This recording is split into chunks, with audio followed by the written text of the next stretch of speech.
अच्छा कदम था उनकी तरफ से। इसी तरीके से जम्मू कश्मीर में हालात बेहतर बनाए जाएं और एक सियासी दौर शुरू किया जाए। इसके अलावा मैंने आपसे कुछ कहना नहीं। जब तक मैं अपनी जमात से बात नहीं करूंगा, मैं आपके सामने कोई और के बारे में कह नहीं सकता। बाकी आपको सब पता है, उमर साहब ने आप बहुत वहाँ पे प्रेस वालों से भी बात की है और अखबारों में भी है वहाँ से। हमें वहाँ पे अलायंस के कॉन्फ्रेंस हमें वहाँ पे अलायंस के तौर पे नहीं बुलाया गया।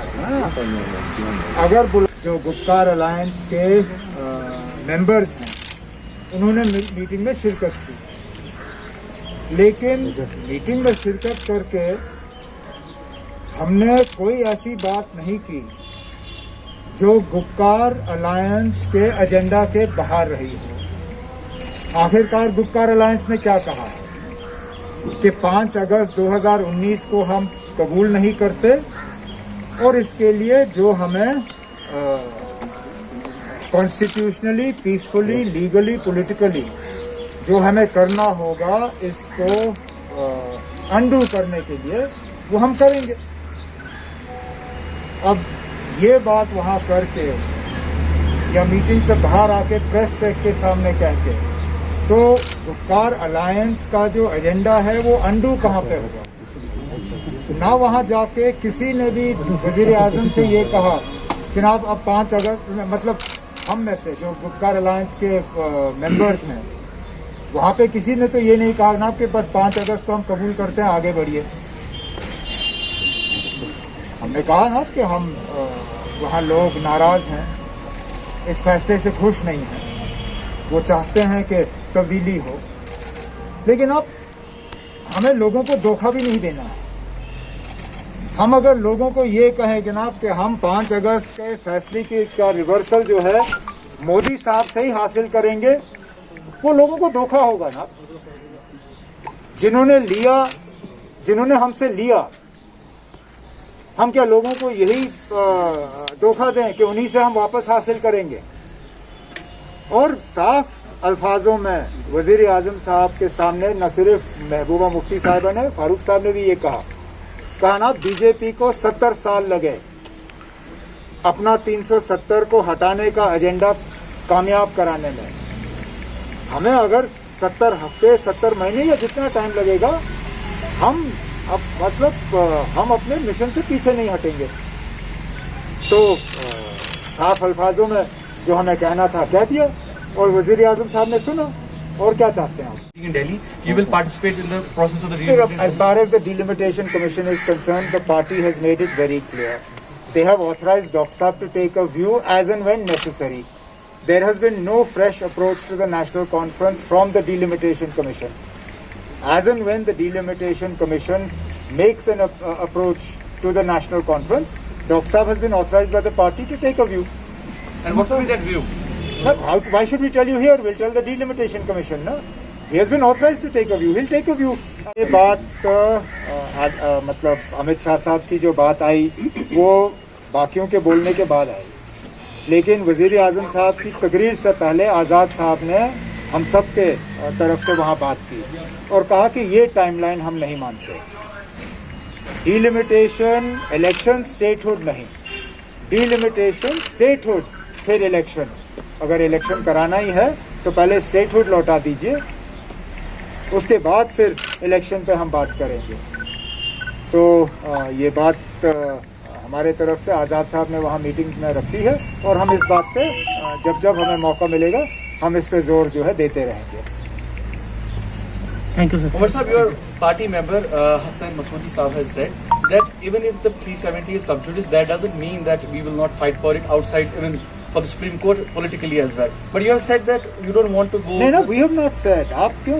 हमने कब कहा? ना हमने सब जुडिस अल्फाज का इस्तेमाल किया। हमने कहा ना that we will fight it for it politically, constitutionally and legally. Sub judice, unfortunately, words were used only by 2 people. Ghulam Nabi Azad Saab used the term that it is sub judice and he doesn't want to talk about it. And Muzaffar Beg Saab said it is sub judice and you can't talk about it. I do not believe that just because it is in front of the Supreme Court that it is not a subject for discussion. Of course it is a subject for discussion. It is a subject for discussion. We discuss it. It was a subject in our DDC polls. We will continue to agitate the matter and I keep making this point. Legally, constitutionally and peacefully. That is our right and we will exercise that right. And personally, if the Article 370 was not restored, you won't fight the elections. That's नहीं, that's मैं personally थोड़ी ना यहाँ बैठा हूँ, मैं party की तरफ से बैठा हूँ यहाँ। You're also personally present here. मैंने बार-बार इस सवाल का जवाब दिया है। मेरा फिलहाल इलेक्शन लड़ने का कोई इरादा नहीं है। पार्टी का जो फैसला होगा वो अपनी जगह। अब आपको उससे क्या लेना देना?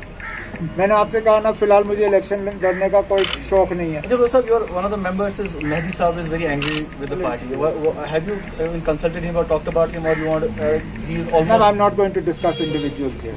Thank you, sir. If there is something that is between us, how many matters are in front of the Supreme Court? Does that mean we stop talking about them? For the longest time, Babri Masjid demolition was in front of the Supreme Court. Did the BJP stop talking about it? They continue to press their agenda on Ram Temple, and therefore, even if the matter is sub judice or in front of the Supreme Court, that does not stop us from stating our point of view, and we will continue to do that. यहाँ के लोगों से आप बात करिए। अगर जम्मू कश्मीर की आवाम हमें ये कहती है कि अब जब तक सुप्रीम कोर्ट का फैसला नहीं आता है तब तक हमें कोई फर्क नहीं पड़ता अगर अस्पताल का कामकाज रुक जाए, अगर कोई डीसी किसी आम कश्मीरी को गिरफ्तार करे, सिर्फ ये उसकी खता थी कि उसने कहा कि मैं लोकल अफसर से बात कर सकता हूँ, बाहर वाले मुझे समझते नहीं हैं, और उसके लिए जेल भरा गया उसको। जो सख्ती हो रही है, जो बार बार यहाँ लोगों को तंग किया जा रहा है, बंद किया जा रहा है, ये सब हो रहा है। यहाँ जो एक ब्यूरोक्रेटिक अनचेक्ड एडमिनिस्ट्रेशन है, अगर जम्मू कश्मीर के लोग ये पसंद करते हैं और कहते हैं ना हमें ये बिल्कुल ठीक है, ये ऐसा ही रहने दीजिए जब तक सुप्रीम कोर्ट का फैसला नहीं आता, हम हाथ ऊपर कर लेंगे। लेकिन अगर यहाँ के लोग राहत की सांस चाहते हैं, अगर यहाँ के लोग चाहते हैं कि फील्ड में अफसर वो हो जो उनकी बात कर सके, जो उनकी बात सुन सके, समझ सके, जो उनके बच्चों की तालीम की उनकी फिक्र हो, उनके सेहत की फिक्र हो, तो फिर मुझे लगता है कि गाड़ी दोनों पटरी पे चल सकती है। वो लड़ाई हम छोड़ेंगे नहीं, लेकिन जहाँ जहाँ हम लोगों को थोड़ी बहुत मुसीबत से निकाल सकते हैं, निकालना चाहिए ना।